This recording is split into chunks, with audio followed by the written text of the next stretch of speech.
Hello, and welcome to the Monster at Majette Disc Golf Course Overview. The Monster at Majette is based in Bay County, Florida, north of Panama City. This course supports Bay County Disc Golf Club's many events, of which include sanctioned leagues and sanctioned tournaments. Today we'll be going over the blue layout. The blue layout is the advanced layout designed for players that are rated 925 or higher by the PDGA. This is the tournament layout used for MPO, MA1 Advanced, and MA40. Today you'll see that the design of Majette is really based around risk-reward. There are many times where you can choose to go for it, or you choose to lay up, and that can drastically affect your score. The course has a lot of water, it's very windy, and then it also has some hills that are used. The property is formerly a landfill that it was turned into a golf course and now a disc golf course. We'll start with hole 1. Hole 1 is a par 4 measured at 498 feet. You'll notice off the tee that on the right-hand side there's a Mando. You must go left of that tree. The water on the left is OB, and in tournaments there's OB deep on the fairway, measured by those white stakes. Most people will play up the middle, and then they'll play in for a second shot that is either a forehand or a turnover into this tight green. The green has a hill there, and the area behind the culvert is OB. It's a pretty straightforward hole. Moving on to hole 2. Hole 2 has OB surrounding the fairway, which is marked by white stakes. It starts off with a short water carry from the blue tee pad, and then the blue basket's going to be on the left. You can see the OB on the left and right hand sides. There's also OB deep.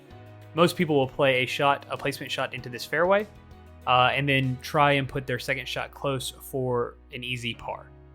You have the backhand route, there's also a forehand route, but overall you're just trying to keep it close to the basket as running long is going to be OB.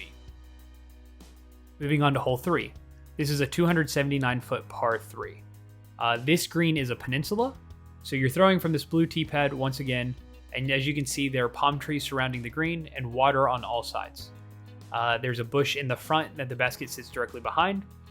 Most people will either throw a backhand or a forehand on a low hyzer in an attempt to skip around this bush and place it neatly under the basket for an easy birdie. Worst case, you can be outside and have an easy par. Moving on to hole 4. Hole 4 is 564 feet and a par 4. You tee off from this mound here, and you have a lot of open area for the initial shot. The right-hand side is marked OB beyond this dune you see on the right-hand side during tournament play. Most people will try to play something up to this hill on the top left, or they will play into the goalie on the right, and then they will play their second shot in an attempt to park this blue basket on the back side. That's about a 270-foot approach if you're at the top of the hill. So most people will try and throw something fast on a hyzer and just stick the green. And really that's the birdie play here. Some people will play a placement shot and then lay up for the easy par. Hole 5 is a 213-foot par 3. There are 2 routes here. So you have the blue basket, the blue tee pad. You can throw over the left side where there's water and trees and a ditch. And then there's a big hyzer line or a skip shot line around the far side. But you can see the blue basket's over here on the far left. Most people are going to throw over that shrubbery and the trees that are in that ditch. Hole 6 is a 276-foot par 3. You're throwing from out of bounds, so if you don't cross inbounds, you will have to re-tee. The path, as you can see here, is OB, and the path right-hand side is OB. You have a really tight green and a couple of obstructed trees in the way, but ultimately this is a pretty open green from the sides, so most people will throw a hyzer, either forehand or backhand, to put it under the basket for a look. On hole 7, there's a double Mando right off the tee, and then this is tucked in between 2 hills. So as you can see, I mentioned there's wind at this course. You can see everything is blowing around. Most people are going to play a turnover or forehand and try to just ride between these hills and put it right here under this blue basket. Hole 8 is 624-foot par 4. So hole 8 has a couple of hills in between, and what you're trying to do is you're trying to place a shot where you can have a chance to go over the water on the next hole. There's a Mando, which you can kind of see the orange as we get closer. We'll go around it. There is a Mando to force you to the right-hand side to protect one's fairway. As you approach here, most people want to land their drive here so that they have an approach over the water to make the Mando, and then the blue basket is here on this side. The white stakes are OB, water is OB, And then this is a par 4, very difficult par 4. Hole 9 is a par 3, 243 feet. There's multiple lines here. You can take a straight at it between the palm trees. You can take a forehand to the left side, a backhand hyzer, really any shot you want. And then this just sits on a hill. The trick is to stick the hill. If you are not on the hill and you have a putt at it, you have to make the decision on if you want to run it or lay up for the easy par. Hole 10 is the longest hole on the course, a 1,071 foot par 5. Most people are going to play a really long shot off the tee to try and get as much distance as possible. You can see here that we have a culvert that is marked casual. The second shot is going to be around this corner, so generally a hyzer shot of some sort to put themselves in a position to put 3 up to the basket. We will have OB on the right-hand side of the fairway here, and then you have the water on the left. And then the basket sits on a bit of a hill. The backside is very steep, so running it deep will put you in the ditch. And then the pampas grass short is very, very tricky, so you want to make sure you stick it. Hole 11 sits on some razorback hills between 2 trees. You throw from the tee pad. There are 3 routes. There's right at it, there's a hyzer left, and there's a hyzer right. The goal here is to try and be on the hill. If you're at the base of the hill, you can end up putting back and forth. So you want to try and stick the hill. If you're lower, you really have to take into account risk reward. Hole 12 is a 321 foot par 3. This hole has a backhand line around that tree that you see on the right hand side, or a forehand line right at it. This hole plays pretty easy as long as you don't run deep. There is water deep and the hill there is very steep. It's a very difficult putt. But if you're close, there's a lot of open there and you can really crash in on the basket pretty easily. Hole 13 is a 528 foot par 4. There's OB on both sides and deep, so it controls the range of the shot from left to right.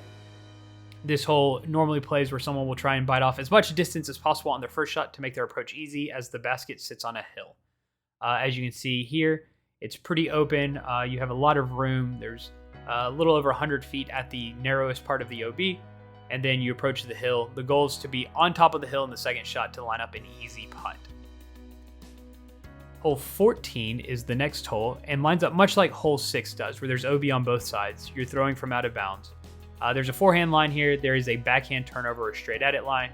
But overall, you're just trying to put it as close as possible and clear the hill and stay in bounds. As you can see, the inbounds does tighten. Hole 15 sits on a hill. It's 222 foot par 3.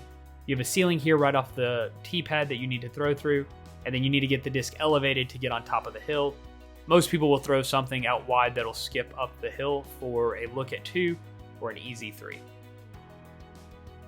Hole 16 is another double mando hole and is the true tunnel shot of the course. So you can see here you have OB on both sides and a number of palm trees, of which you must split the first 2. And then these palm trees create a nice tunnel to the basket. The basket sits on a bit of a shorter hill than the others and is protected by a number of guardian trees.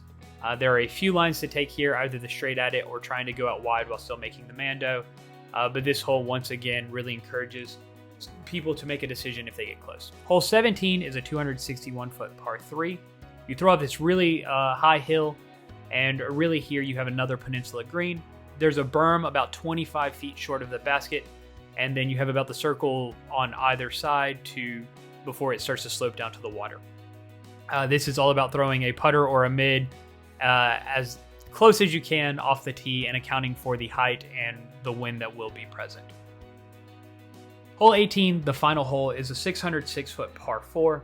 There are 2 options here. You can play the left side fairway and not have to do the water carry, or there is a small water carry here that you can do to get into the fairway on the right hand side.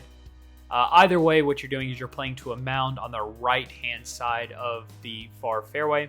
The path is OB, as is the water on the right and the left.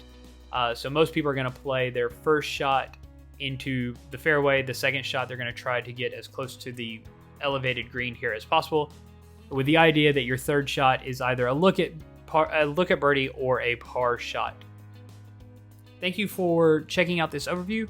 We hope this really helps you see what the course looks like, and we hope you'll come to one of our events. You can find out more at baydgc.com, or you can check out the caddy book for this course at monsteratmajette.com. Thanks, everyone.